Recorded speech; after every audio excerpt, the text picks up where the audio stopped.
তো আমার কাছে অধিকাংশ ফোন আসে, হুজুর এই ম্যাজিক, কালা জাদু করছে, এই কুফরি করছে, এই হয়েছে সে হয়েছে, বদনজর দিয়ে। বর্তমান সমাজে এগুলো প্রচন্ড বেশি আওয়াজ দেয়। কেউ যদি একটু ব্যবসায় উন্নতি করে এমন ভাবে কুফরি করে বেচারা শেষ।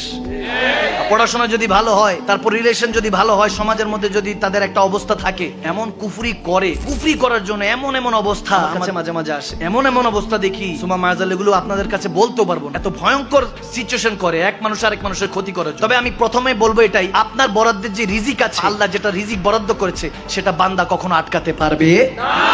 এটা হলো প্রথম ঈমান রাখবেন আল্লাহ রাসূলের। তারপর দ্বিতীয়ত যেটা করতে হবে সেটা হলো একটা সলিউশন বলে দিচ্ছে, যে আপনি বুঝতে পারবেন কিভাবে যে হুজুর আমার উপর কি কুফরি আছে, তাবিজ তোমার করছে, এগুলো বুঝার ওয়ে কিন্তু ইসলামের মধ্যে আছে। একটু জানাই দিচ্ছি কি কষ্ট হচ্ছে, এগুলো জানার দরকার আছে না?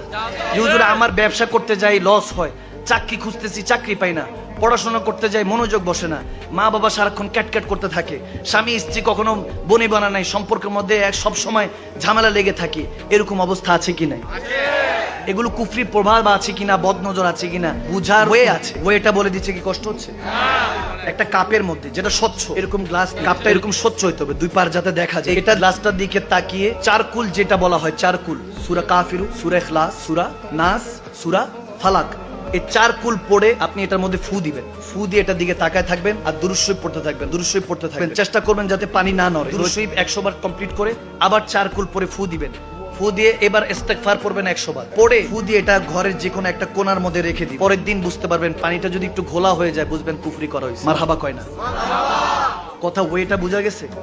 একদম সিম্পল। চারকুল পড়বেন, 100 বার দুরূদ শরীফ পড়তে পড়তে দেখতে হবে, এবং এই আপনার পানি যাতে এই পার ওই পার দেখা যায়, এই সিস্টেম ওয়ে থাকতে হবে। দেখতে দেখতে আবার দুরূদ শরীফ কমপ্লিট হলে 100 বার পড়ে আল্লাহুম্মা সাল্লি আলা সাইয়্যিদিনা মুহাম্মদ ওয়া আলা আলি সাইয়্যিদিনা মুহাম্মদ ওয়া বারিক ওয়া সাল্লিম পড়ে জাস্ট 100 বার ফু দিবেন।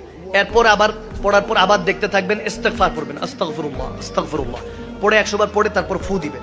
ফু দিয়ে এটা যে কোনো ঘরের একটা অন্ধকার জায়গায় আলোটা এইভাবে ইয়ে করে রেখে দিন। পরীক্ষা করে দেখবেন, পরের দিনই দেখবেন যে পানিটা যদি এরকম স্বচ্ছ থাকে, ক্লিন থাকে, বুঝবেন কুফরি নাই, বদনজর নাই। আর যদি দেখেন ঘোলা হয়ে গেছে, তখনই বুঝবেন বদনজর আছে, কুফরি আছে। এরপর বলতে পারবেন হুজুর বাঁচার ওয়ে। বাঁচার ওয়ে হলো এই পানিটা আপনি কোনো পুকুর দেখে, কিংবা মনে করেন যে জায়গায় ওই চলন্ত নদী আছে যেটা বহমান, ওই নদীর মধ্যে ফেলে দিবেন, কেটে যাবে। এত আস্তে কেন সুবহানাল্লাহ? আমলটা কি খারাপ দিয়েছি? এবার আরেকটা আমল দিব। আরেকটা আমল হলো প্রত্যেকদিন, আমার নবী বলেছেন প্রত্যেকদিন ইস্তেগফার পড়বেন কমপক্ষে 10 বার। কয়বার? আস্তাগফিরুল্লাহ কয়বার? আমার নবী বলেন এটা বেহেশতের একটা দরজা, এটা বান্দাকে দেওয়া হয়েছে যাতে অ্যাক্সিডেন্ট, বালা, মুসিবত, সাইক্লোন, তুফান থেকে বান্দা হেফাজত হতে পারে। 10 বার ইস্তেগফার পড়ে, আস্তাগফিরুল্লাহ পড়ে, একবার দুরূদ শরীফ পড়ে ফু দিয়ে গায়ে মেখে নেবেন। আপনার গায়ে যদি বুলেটও মারে কাজে আসবে না। সুবহানাল্লাহ বলে। করা যাবে, আমলটা করা যাবে। এই আমলগুলো এই জন্য দিলাম, দৈনন্দিন জীবনে কিছু আমল আছে এগুলো করলে আল্লাহ এমনি হেফাজত করে। দেখবেন যে বের হয়েছেন, হঠাৎ করে রিক্সা এসে লাগাই দিচ্ছে। ঘটনা হলো ঘর থেকে তো দোয়া দুরূদ ছাড়াই বের হয়েছে, বরকত আসবে কিভাবে? ঠিক না?